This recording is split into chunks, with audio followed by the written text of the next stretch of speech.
Денеска се одложи судењето, поради тоа што неколку од обвинетите не беа присутни.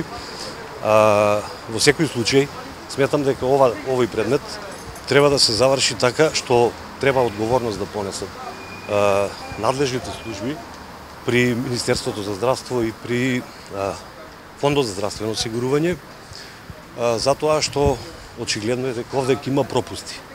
Во конкретниот случај, одговорноста треба да се лоцира затоа што постои, значи, сметам дека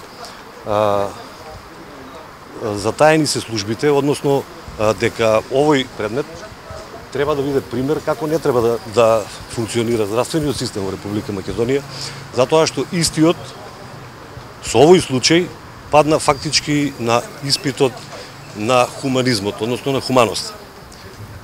Следното судење закажано за 4 јули, очекувам дека ќе почне судењето и дека судот ќе донесе правилна одлука со која што нели ќе тие кои што треба да сносат одговорност ќе бидат и огласени за виновни.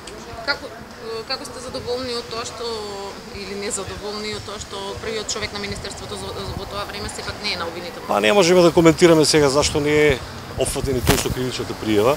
Сепак обвинителството тоа е кое што ја процесуираше пријавата. Да видиме, значи сега се уште е рано да се коментира што и како ќе тече предметот. Оставам, значи, во понатамошниот тек на постапката да видиме кога ќе се изведуваат доказите, односно кога ќе се врши распитот на обвинетите, да видиме со какви докази располагаат и што ќе биде во нивна одбрана.